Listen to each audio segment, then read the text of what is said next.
Saudaraku kaum muslimin hafidhakumullah, kaum muslimin pasti menginginkan kejayaan sebagaimana yang telah Allah janjikan, bahwa kejayaan, kemuliaan adalah milik orang-orang yang beriman di dunia hingga akhirat.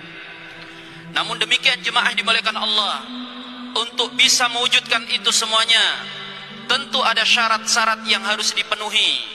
Kemuliaan dan kejayaan umat Islam di muka bumi itu diantaranya bersyarat adanya persatuan, karena hanya dengan bersatu umat ini akan diberikan kekuatan dan kemenangan. Bahkan dalam sebuah firman-Nya jemaah dimuliakan Allah, Allah mengingatkan kita semua akan sebuah bahaya, bayaran yang sangat mahal jika umat ini tidak mau bersatu alias berselisih. Allah Ta'ala berfirman, wa'ati Allah wa rasulahu wa la tanazza'u fatafshalu wa tadhhaba rihukum wasbiru innallaha ma'as sabirin. Dan taatlah kalian semua, kata Allah, kepada Allah dan Rasulnya. Jangan kalian berselisih, jangan kalian berpecah belah, karena kalau kalian lakukan itu maka kalian pasti akan gagal dan akan hilang kekuatan kalian. Dan bersabarlah, kata Allah, Allah senantiasa membersamai orang-orang yang sabar.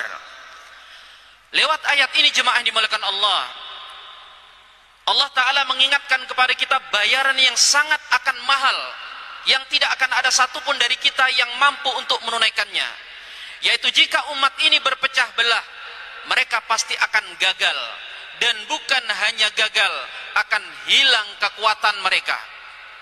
Maka jika hari ini jemaah dimuliakan Allah, kita hanya bertikai, kita saling sikut sama lain, kemudian kita berjuang di bidang politik, kita konon berjuang di bidang ekonomi, umat berusaha bahkan mewujudkan pendidikan yang islami, tapi belum kita sudah saling bertikai, sekali lagi kita hanya akan membuat daftar panjang kegagalan umat ini. Dan yang kedua, akan hilangnya kekuatan umat. Bahasa ayat menggunakan kata rih. Rih itu dijelaskan oleh para ahli tafsir, kalimatnya berasal dari kata angin, yang maknanya adalah jika umat ini bersatu sebagaimana telah diwujudkan di masa lalu, maka jangankan bajunya, jangankan sosoknya, bahkan anginnya menggetarkan musuh. Itu bisa kita dapati dalam kisah-kisah heroik, di mana ketika umat Islam ini sedang jaya jemaah dimuliakan Allah, jangankan pasukannya, jangankan umat dan sosoknya, bahkan bendera mereka menggetarkan musuh. Kita bisa simak ketika pembukaan negeri-negeri Andalusia di bawah seorang jenderal legendaris Islam, Hajib Al-Mansur, di mana beliau menancapkan bendera-bendera di puncak-puncak bukit di negeri yang ditaklukkan. Efeknya musuh tidak berani mendekat ke gunung atau bukit tersebut, karena ada bendera kaum muslimin yang berkibar begitu indah dan kokohnya.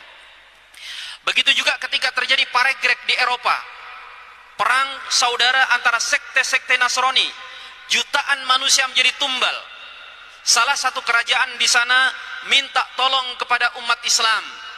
Kala itu kekhalifahan Islam tidak mengirimkan militer, tidak mengirimkan satuan pengaman, tetapi mengirimkan baju-baju yang biasa digunakan oleh para mujahidin dalam membela agama Allah Subhanahu wa taala.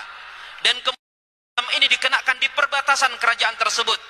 Efeknya hadirin dimuliakan Allah, negara lain tidak berani mengganggu wilayah tersebut.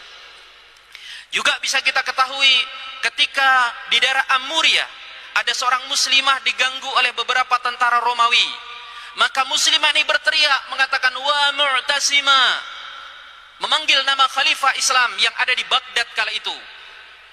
Daerahnya jauh di perbatasan Turki, namun gaung suaranya akhirnya tersampaikan kepada khalifah. Begitu mendengarkan informasi ini, Al-Mu'tasim Billah mengirimkan surat kepada penguasa Romawi di Amuria, yang diantara isinya adalah dari Amirul Mukminin, pemimpinnya umat Islam, Mu'tasim Billah, kepada kilab min kilabir Rum, kepada anjing dari anjing-anjingnya Romawi, kembalikan kemuliaan muslimah kami yang diganggu, hukum berat mereka yang terlibat, atau jika tidak kami akan kirimkan pasukan tempur yang ujungnya di negeri Tuan dan pangkalnya di tempat pohon zaitun tumbuh. Efeknya hadirin dimuliakan Allah, Amuriah dikepung berkecimpung berbulan-bulan demi untuk memuliakan satu muslimah yang diganggu di sana. Maka lihatlah hari ini apa yang terjadi di sebagian negeri kaum muslimin. Bahkan di Baitul Maqdis, negeri yang disucikan, puluhan, ratusan, ribuan nyawa melayang tanpa ada satupun umat Islam dan pemimpin yang bisa berbuat apa-apa. Umat yang konon jumlahnya mendekati angka 2 miliar itu hanya bisa prihatin, hanya bisa mengutuk, hanya bisa berdoa dan memberikan donasi ala kadarnya di tengah kebiadaban bangsa Zionis Israel yang hanya segelintir itu. Dan ini semua hadirin dimuliakan Allah tidak terjadi kecuali karena saking hina dan lemahnya umat hari ini. Karena kita saling bertikai, kita saling menjatuhkan hanya untuk urusan remeh-temeh yang sebenarnya bisa kita sederhanakan. Kita tidak perlu butuh kiat-kiat sulit untuk bersatu hadirin dimuliakan Allah. Sebab perpecahan kita hari ini karena terlalu banyak orang yang hobi bicara dan berkomentar. Al-Imamul Ghazali rahimahullah ta'ala bahkan memberikan kiat sederhana agar umat ini bisa bersatu. Beliau mengatakan, "Lau sakata man la yadri laqala khilafu baina khalqi." Seandainya orang yang tidak tahu, seandainya orang awam mau diam, maka akan sedikitlah terjadi perpecahan di tengah manusia. Karena itu hadirin dimuliakan Allah, untuk menyongsong persatuan umat, kurangi komentar yang tidak penting. Jangan berbicara kalau kita bukan ahlinya. Biarkan para ulama yang bicara, biarkan para ahli ilmu yang menyeru, sedangkan kita orang awam, rumus hidup kita sederhana, fas'alu ahla dzikri in kuntum la ta'lamun. Cukup ikuti ulama jika kalian tidak mengetahui.